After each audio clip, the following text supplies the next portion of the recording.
Found this in the water, floating. It's all corroded and everything, but it still works. So Braun, guys, y'all are awesome.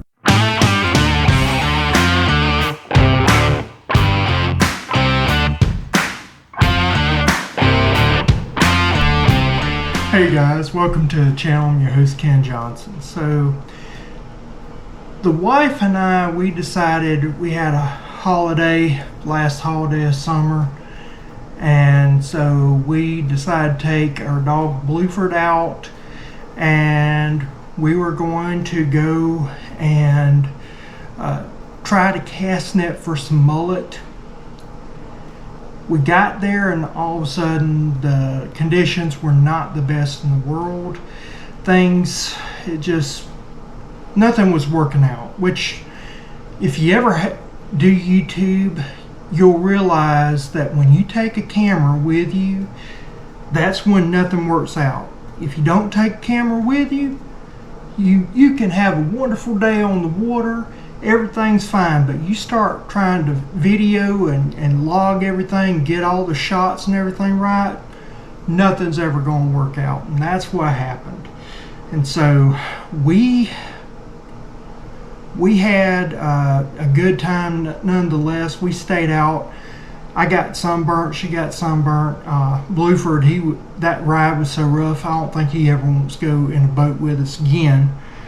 The bay was just too choppy, and so Tasha, she did better than me. She caught some bait and had a great time. She caught some menhaden, which if you don't know what menhaden is, I'll show you that. I'll show you some outtakes in just a minute of the trip. But the main thing I wanted to mention is that with that, I got some holes in my net, and a lot of people don't understand how to repair a cast net. They don't know how to keep up a cast net, and so I'm going to show you that in this video. That's what this video is all about. We didn't catch any fish to take home and clean. There was really and truly, this would have been just a video that I threw away, that I never put on YouTube, but because I had holes in it, I said, you know what, I'll show you how I repair a hole, and I'll show you how I make a little sewing needle. Very simple process, not nearly as convoluted as some people do, and I'll show you a very simple approach. I'll show you how I take care of my cast nets, and we'll go from there. Video footage of that fishing trip, just show you some outtakes, and then we'll do the cast net repair, and I'll come back for a final review. I will say that getting this boat loaded up and ready to put in the water is always a pain in the butt. I've got a lot more stuff I want to do, like put lights inside of it.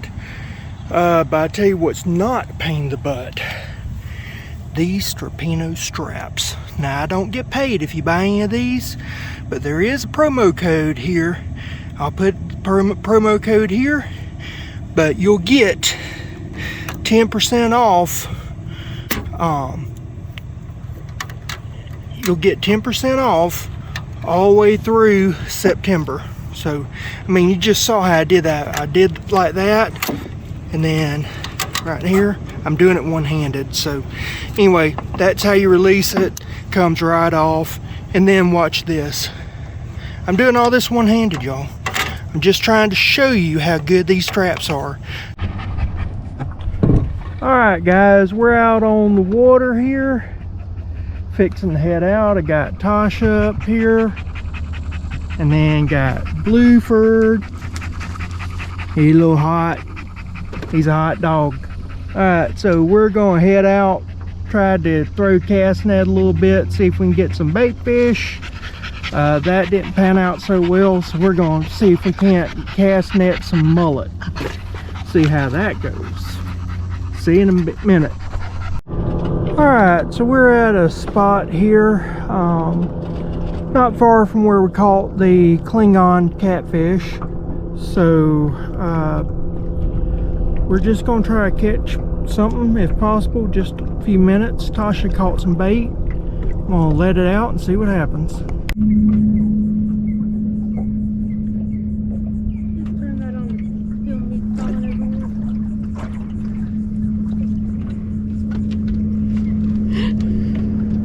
There is a osprey nest up there. You can see those ospreys.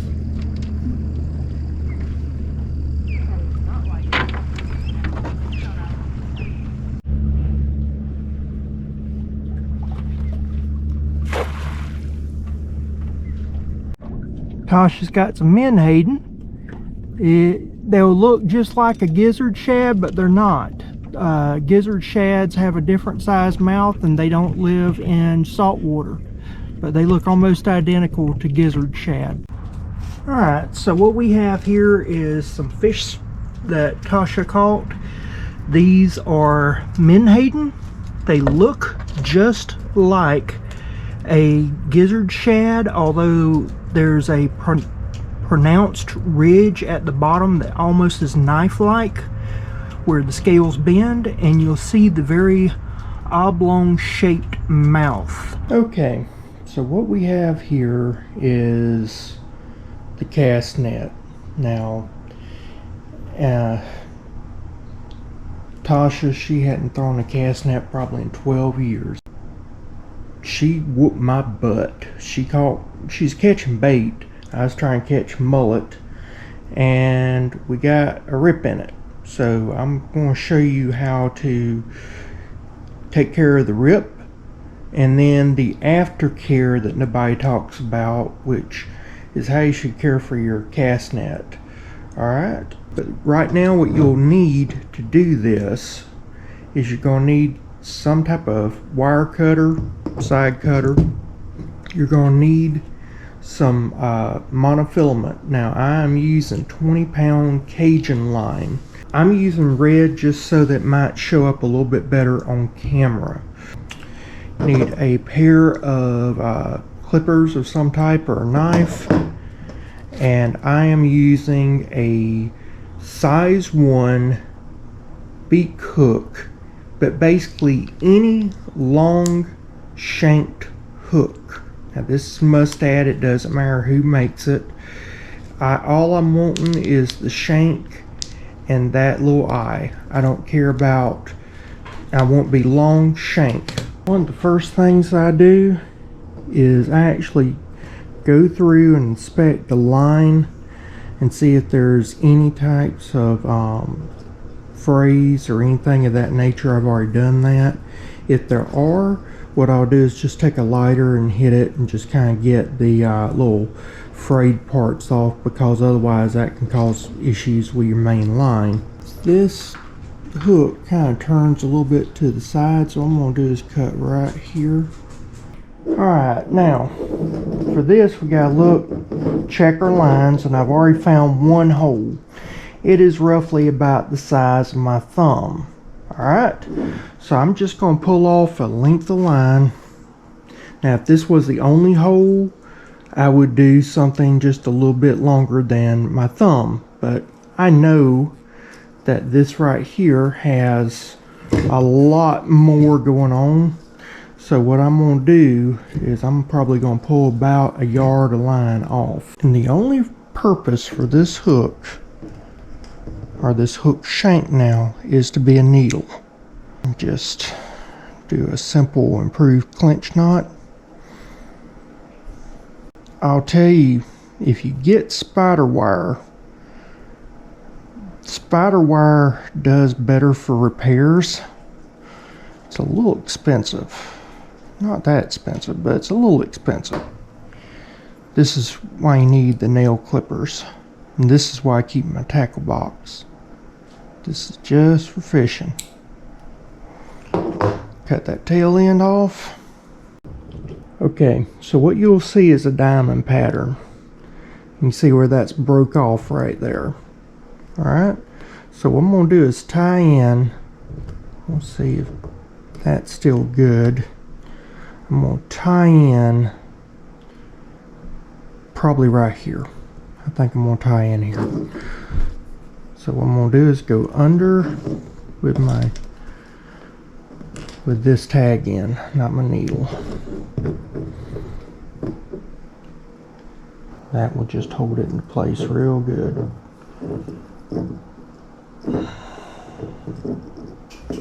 Okay, cut the tag end off. We'll use this like a needle. So what I'm going to do is come up under, go up to the next little diamond thing, come through. Alright, leave it sort of loose. Go back around, do another loop through the same, actually, yeah, through that. It's hard to see sometimes with this monofilament, even when you don't have a camera in front of you. Alright, and keep that loop there, and then run it through the loop, and then that will tie it off. Okay, and pull it tight. See? Alright, so that's one area fixed. Now we'll go down to the next one. This is looking like it's trying to break here. I'll go ahead and mend this.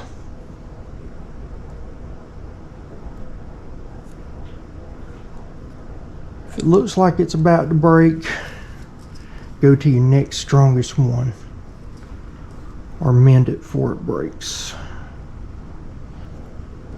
Through. Pull it through. Nice and tight. Alright. Got another one. I'm gonna go under here, connect here. Keep my thumb there. And we got this loop. We'll go back through again.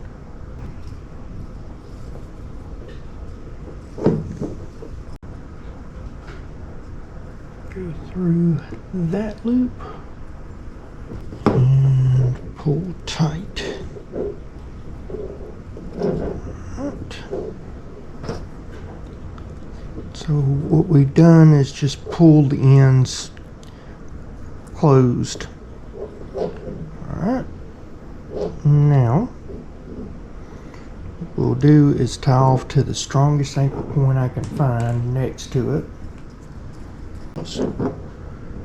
Right here. And with that, we'll do about 4 or 5 passes through here.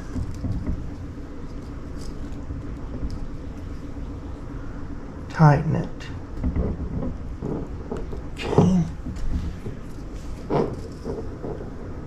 Tighten that out. So that's now all tight.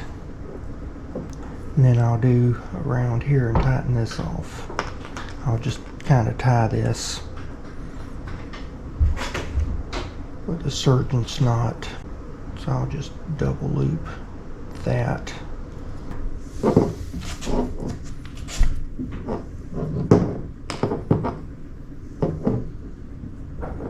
There's a bunch of different knots you can use. Try not to overcomplicate things. Having a smaller amount of line makes it a lot easier, so you don't have all the slack that causes it to kink up and everything. That shouldn't come undone. Famous last words. I'm going to leave a little tail, but not much. Alright. So now you can see that is mended. I'm going to go around the net and find a different one. I'll show you the next hole.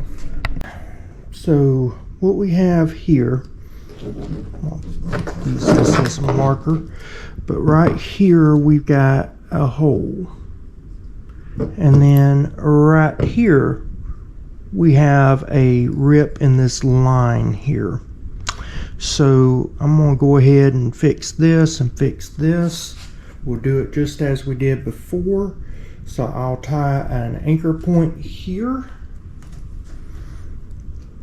And I'm going to go to the nearest one that seems strong enough.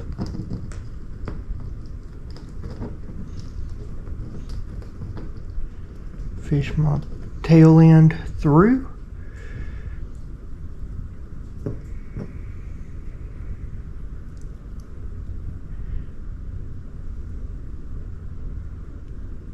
And make about 4 or 5 flat wraps on that loop that I just made.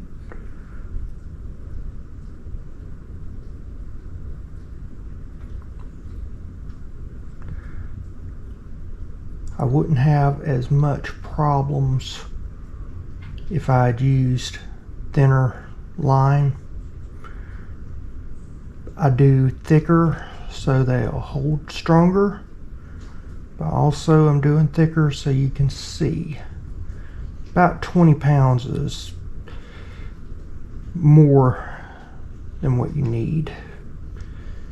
For a lot of this, 12 pound would easily take care of that, but I'm wanting this to be nice and strong and also nice and visible. Okay. So we got that.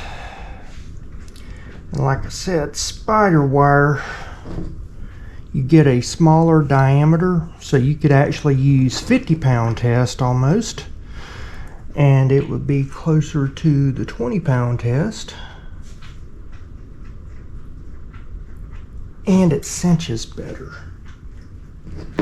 I'm gonna run this through. Right.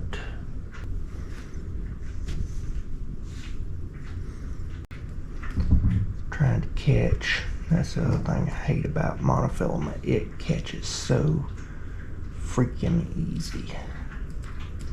Right. And it kinks. Man, it kinks. And then run that through, tighten it up. There we go. Go to the next one, right here, right here, right through.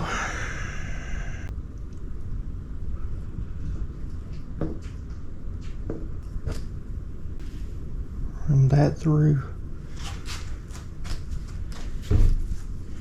and tighten. Going to the next one, just right here. Run this through.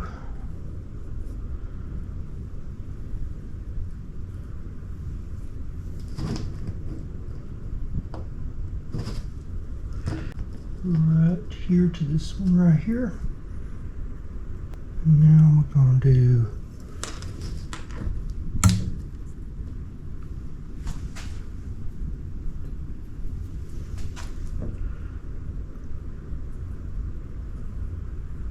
one wrap, 2 wraps,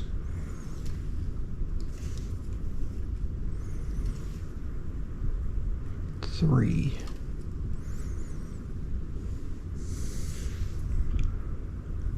4. Pull tight. Come right back through.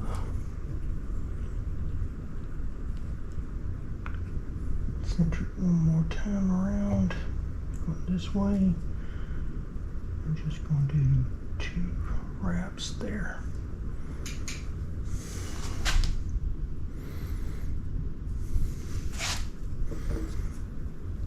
Okay. First I want to cinch.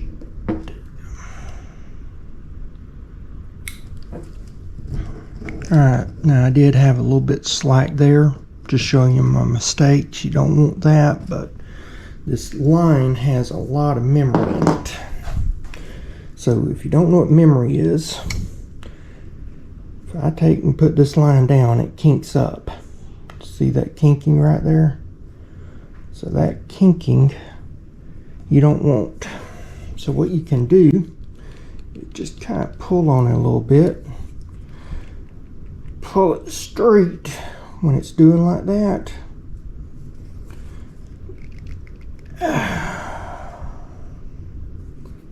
And that will solve a lot of memory just by pulling that tight. And now it's got less memory. And so I'll do this a few more times to get the memory out of it. Alright, so what I did is just, even though it wasn't going this way, I did basically the same process. Pull those two ends together. Now nothing will come through there. Alright, but there is a hole there. That's the thing, you always miss spots. So I gotta get that spot now. And then we'll go to the next.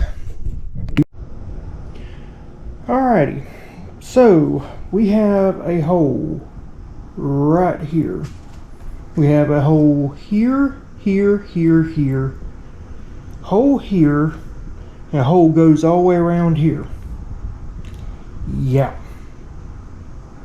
So I've got to fix all this.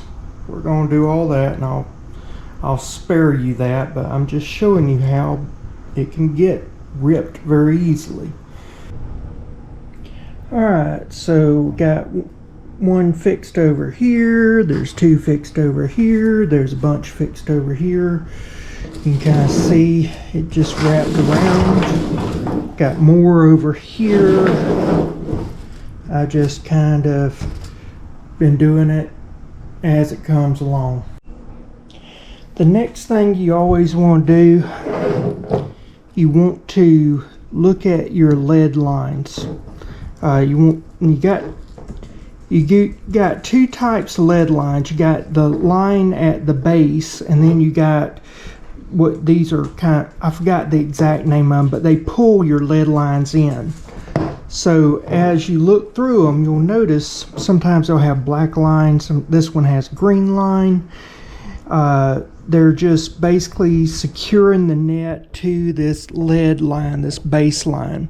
Now some nets, like they use down in South and Central Florida to catch shrimp, they'll actually have a piece of thick ribbon that's either glued or secured in some fashion to the bottom of the lead line.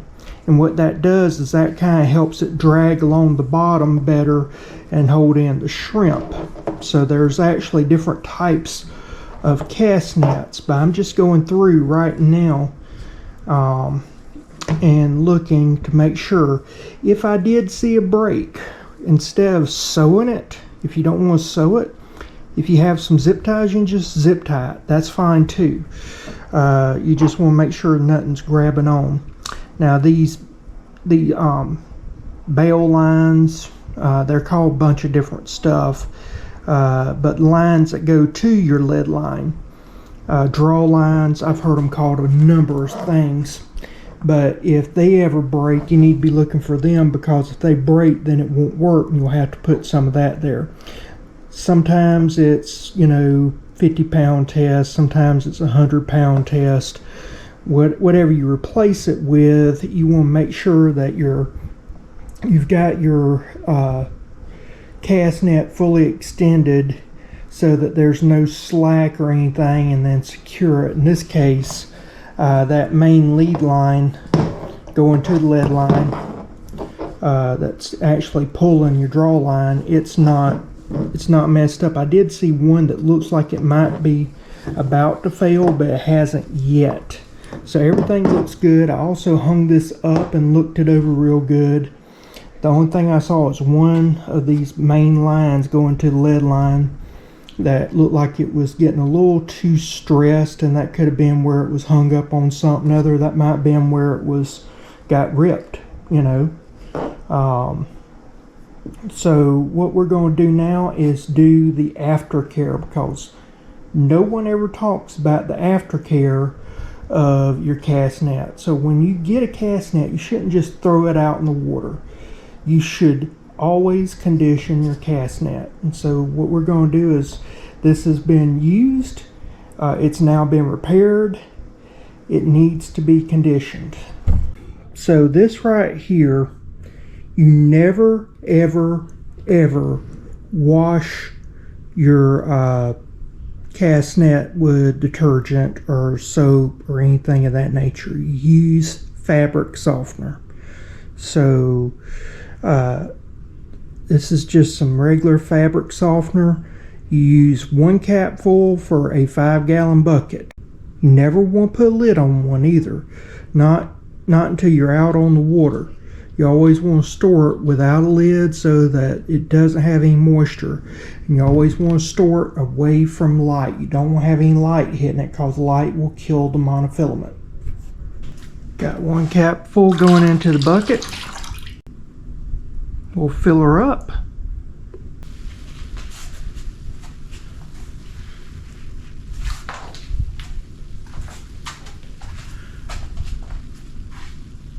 Alright, so what you do is you put your cast net into the water upside down. So I'm taking all the line and putting it in here first. Then I'm going from the bail here and feeding it in.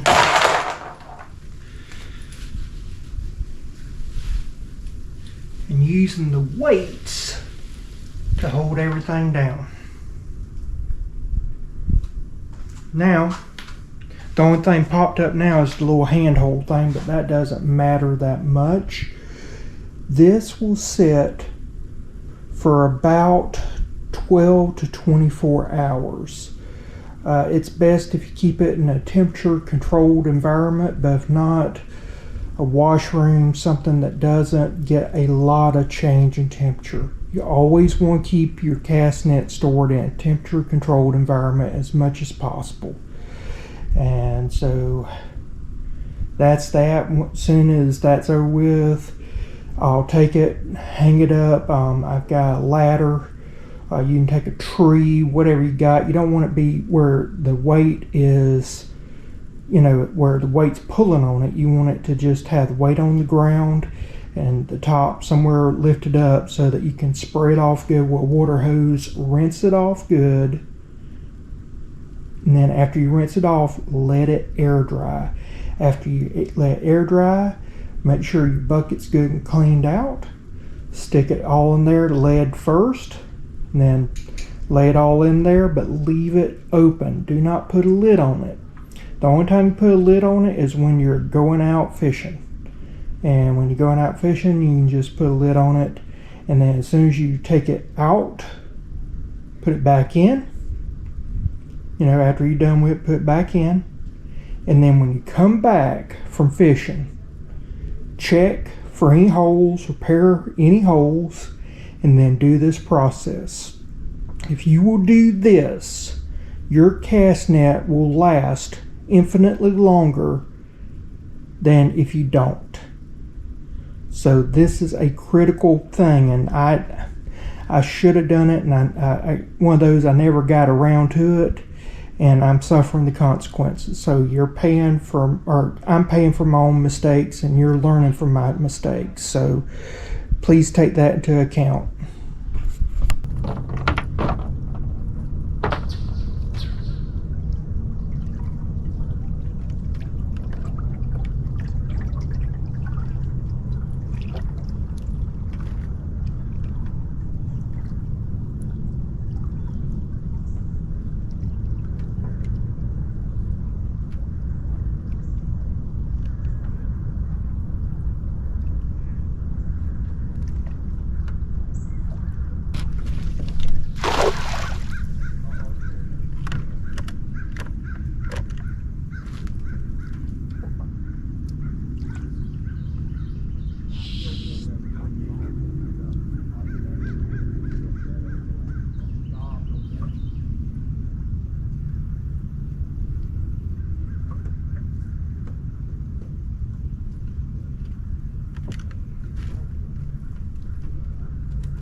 Found this in the water, floating.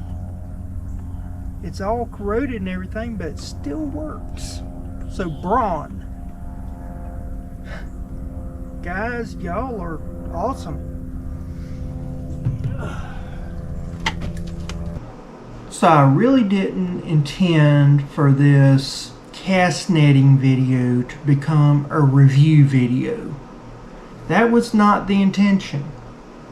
However, once I got that light in and it worked, it had algae growing on it. I mean, it had been out in the water so much that the back end is already rusting out. You can't even hardly charge it because it's just rusting out. For all intents and purposes, it's been destroyed by the river, but yet it was floating and it turns on and is bright. So this light, I reached out to Harbor Freight, and Harbor Freight was almost in disbelief that it was their brand. They wanted me to provide, I gave them the serial number. They don't use serial numbers, they use SKUs or SKU numbers. And so I found the SKU number, sent that to them. It's a little 5-digit code down there, very bottom. Sent it to them, and they were blown away. They was like, yes, this is actually our thing. They gave me the link. And so this item, it runs about 30 bucks, more or less. So it's a very inexpensive light. But man, is that thing durable.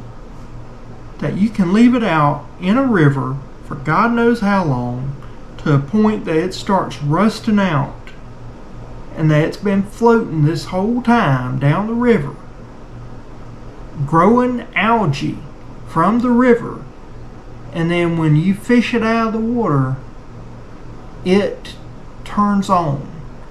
Now I'm not saying do that. I'm not saying just let it go down the river. I'm not saying to pollute and to junk up our waterways. Hopefully it was an accident and it got knocked off or whatever, and they're very sad they lost their light. I would be after having something that quality, go by the wayside. And for me to say Harbor Freight and quality, that's so weird. But Harbor Freight's been up in their game lately. And if you haven't watched my video, This Pump Sucks, I've caught flack on that video. I mean, I get so much hate from that video, it's unreal. Anytime you say something about Harbor Freight, the Harbor Freight fans come out of the woodwork. And I think it's this way for a lot of stuff, and I think that there's a lot of mental instability with some of these people, because like I could say something bad about Snap-on, and Snap-on people, their fans would go, I don't know what it is about these guys with their tools, but the minute you say something about a guy's tools, and I've seen these YouTubers as well, crying like a baby. I'm like, that's a mental health issue when you're crying over a tool because somebody said something or somebody did something about your tool. Not actually your personal tool, but the brand. Not your stuff, just a brand. And you're crying? There's an issue. You need some help. And if I was sponsored by one of these mental health companies, I would say to use one of them. It is crazy. And so anytime I say anything bad about a tool company, Harbor Freight, whatever, I get hate. But in this case, man, I wasn't expecting to do any type of review or anything. I was just going to show how to fix the net and throw the net and show it working. But that light just blew me away. I'm just blown away. Harbor Freight, y'all have been up in your game.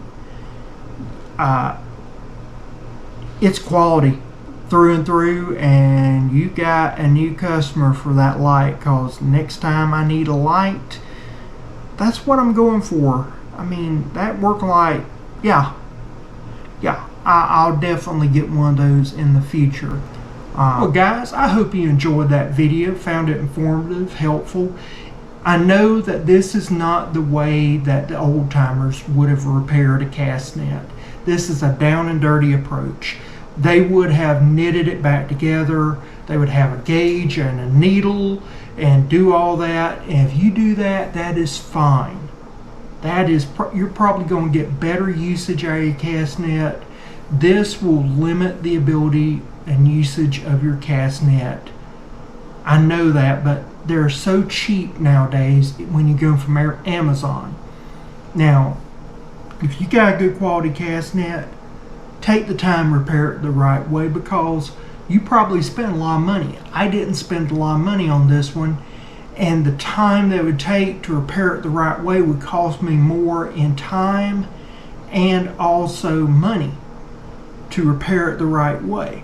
So in doing it, I just do a down and dirty approach, which is pretty common these days because they are so cheap. But if you got a good one, repair it the right way, get a gauge, get a needle, do it the right way. I don't have a good enough quality cast net for me to worry about that. You definitely don't want to use any type of soap. You definitely want to hang it up, let it dry, like I talked about there. Another thing, that there's a big discussion on when's the best time to go cast netting. So some people believe that the best time to go cast netting is low tide, especially fishing for mullet. Other people believe that the best time to fish is 3 hours before or 3 hours after a high tide. Let me know, when do you like to go cast netting? What do you consider to be best? I would love to hear your thoughts on that. Another thing, if you see this shirt, I wore this shirt out fishing on that video. It is the best, most comfortable t-shirt I have ever owned. And this is one of the shirts that FIOBOC gave me to do a review on. If you haven't seen that review video, you need to see it. I ran it through the ringer, and I just love this brand of shirts.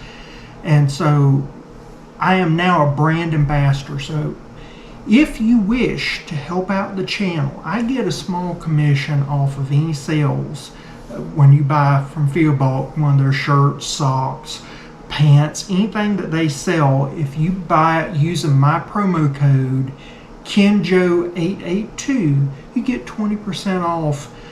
So I've got a link down in the description below where you can use that promo code, and anything you buy from FIOBOC, that they'll apply a 20% off discount code. So I highly recommend that you get some.